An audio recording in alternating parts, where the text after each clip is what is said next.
এই বিয়ে উপলক্ষে আমরা একটা অনুষ্ঠান অনুষ্ঠিত করেছি। ছোট্ট করে যদি একটা মাহফিল হয়ে যেত মনে হয় যে আমরা খুশি হতাম।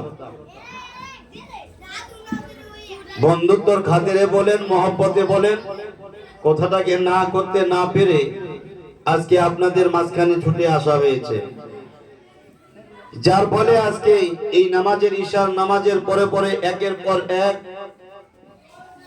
আলিম আলমাদের জবানে আপনারা বক্তব্য শুনতেই আছেন। শেষ মুহূর্তে 2-10টা মিনিট আমি আপনাদের কাছে বলবো,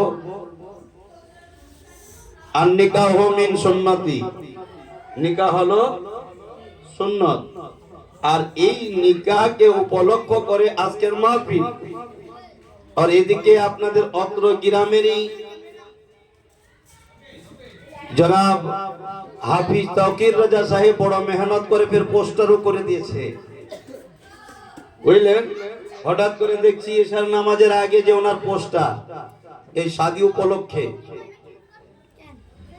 এইরকম যদি মানুষের জজবা থাকে, মানুষের যদি ভিতরে একটা মানে মহব্বত থাকে, তো যেই কোনো কাজে হাত বাড়াবেন, সময় লাগবে না। জোরে বলবেন না, জোরে বলেন।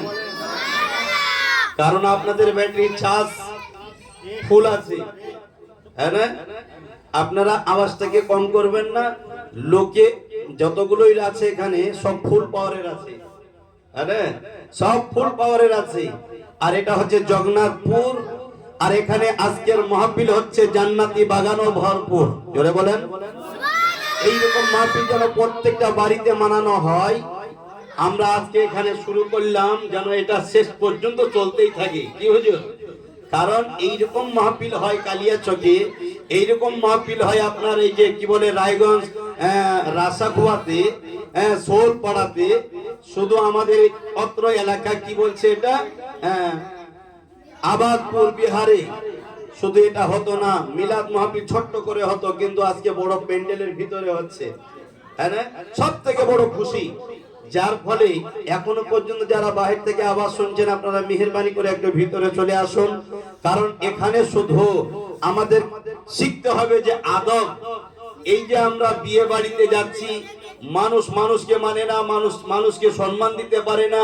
এখানে ডিজে বাজা হয়, এখানে গানা দিয়ে মানুষকে নাচানো হয়, কোদানো হয়, বেহাল্লা করে মানুষের সঙ্গে বেপরদাই আমরা যেন চলাফেরা করি। মানুষ মাথায় যেন মেয়েরাও নিজের ওড়না রাখতে পারে না। হুজুর কিছুক্ষণ আগে বললেন পর্দা নিয়ে, হ্যাঁ না? কিন্তু আমার বিশ্বনবীর বেটি মা ফাতেমা খাতুনে জান্নাত রাদিয়াল্লাহু আনহা কি আমাদেরকে শিক্ষা দিচ্ছেন, তাদের দিকে ফলো করে আমি পবিত্র কালাম পাক থেকে আয়াত পড়েছি, ইয়া আইয়ুহাল্লাযীনা আমানুত্তাকুল্লাহা ওয়া কুনু মা'আস সাদিকিন। হে ঈমানওয়ালো, আল্লাহ से डरो और सच्चों के साथ हो जाओ। যদি আমরা আল্লাহকে ভয় করি, তাহলে আমাদের জিন্দেগিতে প্রথম আমল হচ্ছে নামাজ। আমরা নামাজ থেকে পিছে হাঁটে থাকতাম না, নামাজকে ছেড়ে দিতাম না। রোজার মাস আসতে গেলে রোজার থেকে আমরা বিরত থাকতাম না। যদি আমরা আল্লাহকে ভয় করে চলি, এইরকম মিলাদ মাহফিল ছাড়া আজকে বাড়িতে বিয়ে বাড়িতে ডিজে বাজাতাম না। যদি আমরা আজকে হয়তো নিজেকে ভাগ্যবান মনে করি যে আমরা আল্লাহকে ভয় মনে করে চলি, তাহলে কিন্তু এইরকম গানা তামাশার দিকে আমরা মেতে থাকতাম না। এইরকম প্রত্যেকটা সুন্নাত নিয়ে আসতাম, সুন্নাত মোতাবেক আমরা যেন পালন করে চলতাম।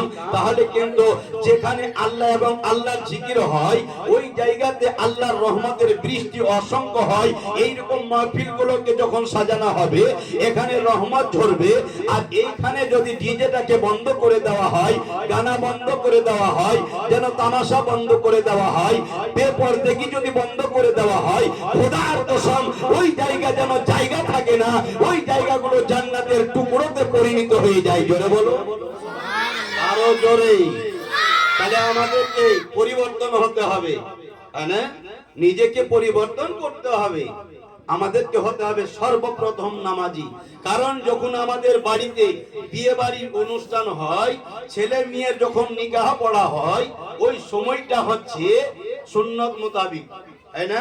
জি, ওই সময় কলমা পড়া হয়, ইসলাম মুআফিক তাদেরকে বিয়ে পড়া হয়। আর যদি বাহিরে ডিজে বাজা হয়, যে সময় বিয়ে পড়ানো হয়, ওই সময় যদি ডিজে বাজান, ডিজে বাজাই তো হারাম, আর আপনার এদিকে চলছে বিয়ে আর ওদিকে চলছে নাচার গানা, এইরকম যদি বিয়ে বাড়িতে তামাশা হয়ে যায়, খোদার কসম যে কোনো গর্ভ থেকে এইরকম মায়ের সন্তান যখন পৃথিবীর বুকে আসবে, ও নামাজি হবে না, ও রোজাদার হবে না, ওই সন্তান ভালো হবে না, ওই সন্তান মাকে ভাত দেবে না, ওই সন্তান বাপের কথা শুনবে না, ওই সন্তান আত্মীয় স্বজনদের কথার উপরে আমল করবে না, আলিমদের কথার দিকে খেয়াল করবে না। কারণ যেখানে কোরআন দিয়ে আলিমরা যখন আপনার নিকাহকে পড়া হয়, আপনি সুন্নতের দিকে ধ্যান না করে গানার দিকে তামাশা করেছেন, গানার দিকে ধ্যান করেছেন। এই জন্য বলবো, আমরা মুসলমানের ঘরে জন্ম নিয়েছি, এইরকম মানান একটা আমার রাসূলুল্লাহর মাহফিল, এইরকম হবে আল্লাহর জিকির, এইরকম মাহফিল দিয়ে যখন আপনি বিয়ের কাজকে শুরু করবেন, ওই কাজটা আপনার কামিয়াবির পথে হয়ে যাবে। জোরে বলুন। ওই কাজে কোন রকমের ঘাটতি থাকবে না। আপনি খানা পাকাচ্ছেন, খানাতেও অভাব থাকবে না। আপনার বাড়িতে বরকত হয় না, এইরকম মাহফিল সাজান, দুয়ার মাহফিল করেন, আলিম ওলামাদেরকে ডাকেন, মাদ্রাসা ছাত্রদেরকে ডাকেন, যারা কোরআন পড়ে তাদেরকে বসান, যারা 5 ওয়াক্তের নামাজ পড়ে তাদেরকে নিয়ে দোয়া করিয়ে প্রথম কাজটা আপনি শুরু করবেন। যতক্ষণ আপনার বাড়িতে খানা চলবে, খোদার কসম আপনার বাড়িতে কোনো জিনিসের অভাব থাকবে না। জোরে বলুন। আমাদের প্রয়োজন আছে কিনা ইসলামী মুআফিক চলা প্রত্যেকটা জিনিসের? আমার বিশ্ব নবী, রহমতের নবী, সারা জগতের বাদশা নবী নিজের কলেজার টুকরা মা ফাতেমাকে একটাই কথা বলেছিল, এই বেটি ফাতেমা শোনো, তোমার নিকাহ এই হযরতে আলীর সাথে। কার সাথে? হযরতে আলীর সাথে। বলে কোথায় হয়েছে তুমি তো জানো না, আলী তুমিও জানো না, কিন্তু তোমাদের দুইজনের সম্পর্ক আমার আল্লাহ রহমতের ফারিস্তাদের দ্বারাই আগেই জান্নাতে করে দিয়েছে। জোরে বলো। কোথায় করেছিল? জান্নাতে। এরা জানে না, কিন্তু মা ফাতেমা খাতুনে জান্নাত রাদিয়াল্লাহু আনহা স্বামীর সঙ্গে যখন বিদায় নিয়ে যাচ্ছেন, সামনে দাঁড়িয়ে আছে আমার বিশ্ব নবী, রহমতের নবী, দোজাহানের বাদশা নবী, ফাতেমাকে ইশারা করে বলল, বেটি ফাতেমা তুমি এই কথাটা মনে রাখিও, এই যে দাঁড়িয়ে আছে ইনি কিন্তু সাধারণ মানুষ নয়, ইনি তোমার স্বামী, তোমার মাথার তাজ, ইনি তো বাস্তব, কিন্তু শুধু তোমার স্বামী নয়, ইনার নাম হচ্ছে আলী, আর মায়ের পেট থেকে আমার আল্লাহ পরিবর্তন করে তাকে বানিয়েছে আল্লাহর ওলি। জোরে বলুন। কি বানিয়েছে? আল্লাহর ওলি। এই আলীর মনে তুমি কোনোদিন কষ্ট দেবে না, তোমার স্বামীর মনে কোনোদিন কষ্ট দেবে না। তাহলে কি হবে? তোমার বাড়িতে দুঃখ, জ্বালা, কষ্ট কোনোদিন থাকবে না। হযরতে আলী শেরে খোদা মুশকিল কোষার দিকে ইশারা করে বলল, আলী তুমিও শোনো, ইনি হলো ফাতেমা, আর এই ফাতেমা হলো সাধারণ ফাতেমা নয়, ইনি হলো জান্নাতি নওজওয়ানদের, নারীদের সর্দার। এই ফাতেমা জান্নাতি নারীদের সর্দারিনী। এই ফাতেমার মনে তুমি কষ্ট দেবে না। ফাতেমা হচ্ছে নামাজি, ফাতেমা হচ্ছে পরেশগার, ফাতেমা হচ্ছে খোদা ভক্ত, ফাতেমা হচ্ছে স্বামীর সেবাকারী, ফাতেমা হচ্ছে তাহাজ্জুদ গুজার বান্দি, সারা সারা রাত আল্লাহর ইবাদত করে নিজের জীবনটাকে সঁপে দিয়েছে, তারপরে এই ব্যক্তি আল্লাহ ওয়ালা হয়ে গেছে। জোরে বলুন। তো মা ফাতেমার মতো আমাদেরকেও হতে হবে। আমাদের বিয়ে হয়ে গেল, নামাজ ছেড়ে দিলাম, হবে না। আমাদের বিয়ে হয়ে গেল, ইসলামের পথ থেকে আমরা দূরে গেলাম, হবে না। আমাদেরকে প্রত্যেকটা জিনিস স্বামীর সেবা করতে হবে, আল্লাহর ইবাদত করতে হবে, মা ফাতেমার মতো হতে হবে, নিজেকে পর্দাশীল হতে হবে, মাথায় পর্দা করে রাস্তায় চলতে হবে। বেপর্দার মতো চলতে গেলে খোদার গজব হবে, লানত হবে। কিন্তু আল্লাহর রহমতে যদি আমরা পেতে চাই, যদি আমরা রহমত থেকে বঞ্চিত না হয়ে যেতে চাই, তাহলে আমাদেরকে প্রত্যেকটা ইসলামের মুআফিক চলতে হবে। আমার বিশ্ব নবী, রহমতের নবী, দোজাহানের বাদশা নবী গো আওয়াজ দিয়ে বলল, ফাতেমা যাও, তুমি দেরি করো না। এই যে দেখো তোমার স্বামীর সঙ্গে তোমাকে বিদায় করে দিচ্ছে। হযরতে আলী শেরে খোদা মুশকিল কোষা যেন টুক টুক টুক টুক করে তাকায়, আওয়াজ দিয়ে বলল, ফাতেমা তুমি তোমার স্বামীর মনে কষ্ট দেবে না, তুমি কাউকে যেন কষ্ট দেবে না গো। যাও, তুমি একজনে এমন একটা নারী, তোমার দিকে যারাই তাকাবে তোমার মতো তারা যেন আমলকারী হয়ে যাবে।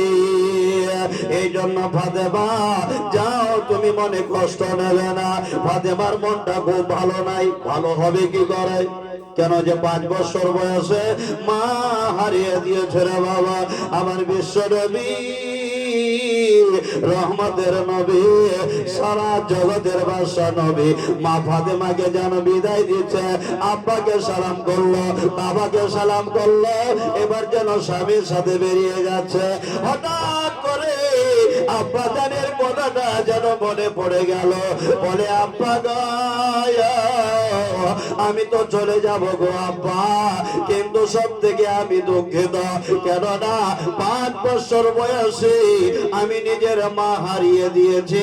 এখন যখন আপনাকে ছেড়ে চলে যাব, জানি না আব্বা কে হয়তো আপনার সেবা করবে, কে হয়তো সেবা করবে না। এই জন্য আমার মন যেন ভালো নাই। জোরে বলেন। এই জন্য আমার মন স্থির পাচ্ছে না। আব্বা তুমি একা হয়ে যাবে, আর আমি তো বিদায় নিয়ে চলে যাচ্ছি, তাই না? কিন্তু আলীর বাড়ি নাই, গাড়ি নাই, টাকা নয়, কড়ি নয়, কিচ্ছু নাই। নিয়ে রাত্রি কাটাবে কোথায়? এও চিন্তা। 10 মিনিট বলবো, তাই না? এ চিন্তা যে আলী ভাবছে যে রাত্রি কাটাবো কোথায়। দেখেন বাবা, হযরতে আলী শেরে খোদা মুশকিল কোসা হায়দারে কাররার রাদিয়াল্লাহু তাআলা আনহু ফাতেমার দিকে চেয়ে আছে।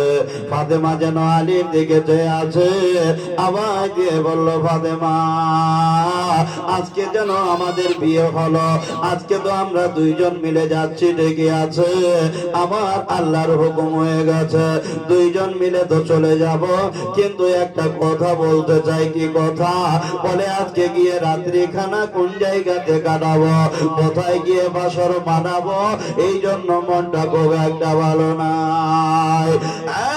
বাবা, আমার বিশ্ব নবীর বেটি মা ফাতেমা খাতুনে জান্নাত রাদিয়াল্লাহু আনহা আওয়াজ দিয়ে বলেছিল, বলে স্বামী গো, তুমি যেন মনে কষ্ট নেবে না। আল্লাহুম্মা